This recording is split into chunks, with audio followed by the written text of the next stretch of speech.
Senator Elizabeth Warren is calling for a bipartisan inquiry into Russia following Michael Flynn's resignation as Donald Trump's national security advisor.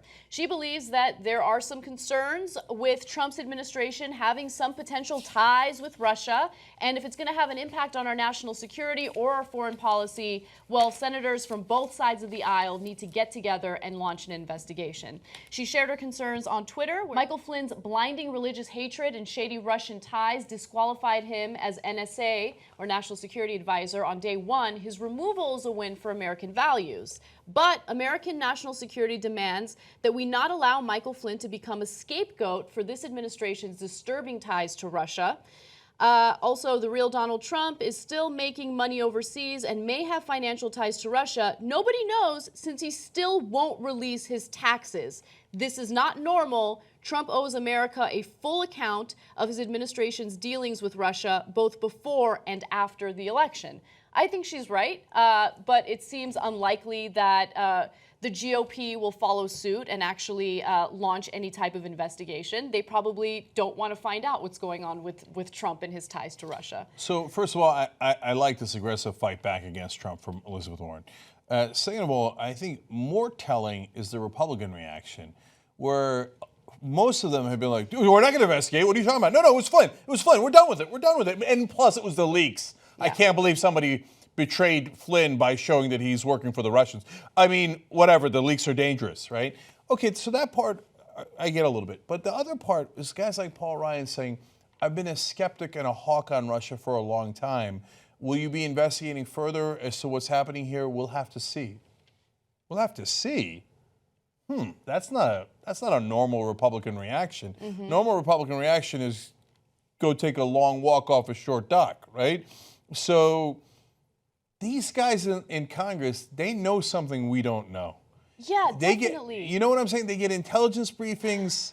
There's something buzzing in Washington that people are not quite sharing yet. I just feel like the evidence is beginning to feel a little overwhelming, right? I know that we don't have access to Donald Trump's tax returns, so you can't say without a shadow of a doubt that he has business dealings with Russia and that's influencing what's going on with all of this.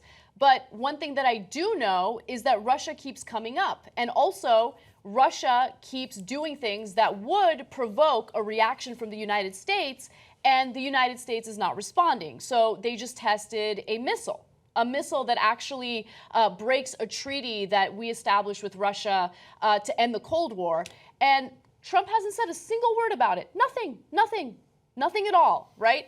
And so, again, Donald Trump is painted as this strong, aggressive leader that believes in protecting the country and protecting national security, while at the same time you have Russia, developing more arms, more weapons that could be used against, our NATO allied countries. So it's really fascinating to see how this is all going down. So Trump is living embodiment of entropy.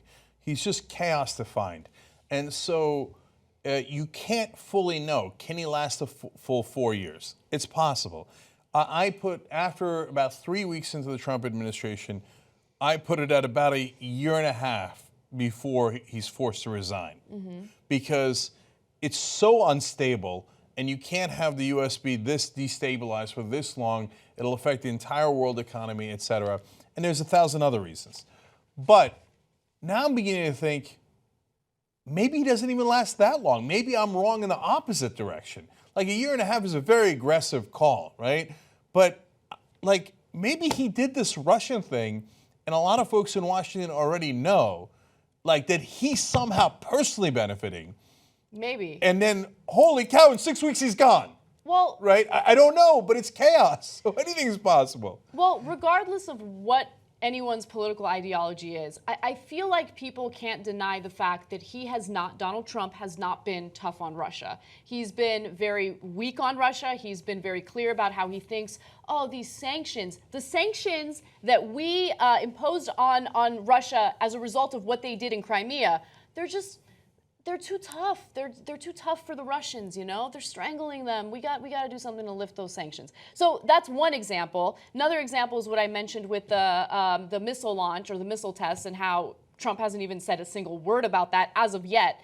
And then finally, he has members of his administration actively lying to the American public about how he has been tough on Russia when we know he hasn't. In fact, let's take a look at Sean Spicer talking about how tough Donald Trump really is on Russia. The irony of this entire situation is that the president has been incredibly tough on Russia. He continues to raise the issue of Crimea, which the previous administration had allowed to be seized by Russia. President Trump has made it very clear that he expects the Russian government to de-escalate violence in the Ukraine and return Crimea. But Homeboy talked about how the sanctions were unfair and how we need to loosen some of those sanctions in regard to the sanctions as a result of Crimea. That's what happened. That was what the president said. And if you don't believe me and you just think I'm some crazy liberal hack, why don't you take a look at this awesome montage video that J.R. Jackson put together. Vladimir Putin. Well, he's done an amazing job of taking the mantle, and he's taken it away from the president. And you look at what he's doing, and so smart. Do you respect Putin? I do respect him. Do you? But Why? Well, I respect a lot of people. Sure. When people call you brilliant, it's always good, especially when the person heads up Russia. When you see the riots in a country because they're hurting the Russians, okay, we'll go and take it over. And he's really going step by step by step. And you have to give him a lot of credit. I mean, also as a person that kills journalists, political opponents, and invades countries. Obviously, that it would be a concern, would it not? He's running his country, and at least he's a leader, unlike what we have in this country. He's not going into Ukraine, okay? Just so you understand. He's not going to go into Ukraine.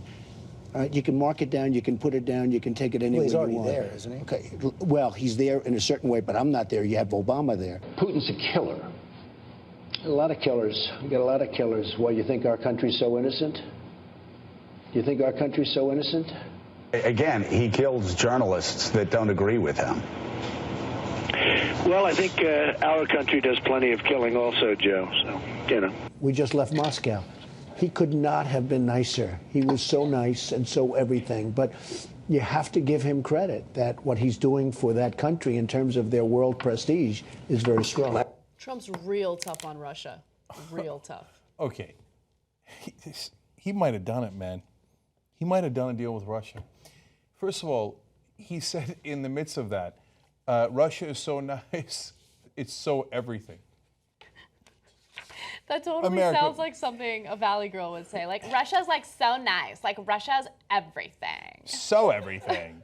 Okay, America, what have you done in electing this guy? And so, part of the reason I say that is he is over the top, man. He has never had anyone check him. And he has done all these different corrupt deals and scams. We told you about it during the election. Trump University is so brazen, charging people $35,000 to take a picture with his cutout, cardboard cutout, giving them no education at all, calling it a university when it's not a university. I mean, I can go on and on and on. You think this guy would think that he can't get away with a deal with Russia? And he just keeps saying over and over again how much he likes Russia and how, and he put Tillerson as the Secretary of State. This clown of clowns might have actually done a deal with Russia. So now, look, here's how we'll know, because we don't know yet, okay? If 3 Republicans come out and start, and they haven't done it yet, they have just tiptoed back. Guys like Paul Ryan have tiptoed back. Mm-hmm. If 3 Republicans, and you'll be able to tell this, and that's why I tell you ahead of time, right? That receive intelligence briefings, at some point start to back away significantly from Trump. That means, he did it. He did something real bad. Like maybe self-dealing with Russia, not just, hey, you'll get me later. No, you give me something now, right? Mm-hmm. You think he's not brazen enough to do it, and you think he's not stupid enough to think that he won't get caught? He's like, what? I won the presidency. What? Of course. I'm never going to get caught. I'm the king of the world. I'm so everything. Oh my God, what has he done? We'll see. You can help hire investigative reporters that'll chase down stories no one else will. Be the media. TYTnetwork.com/go.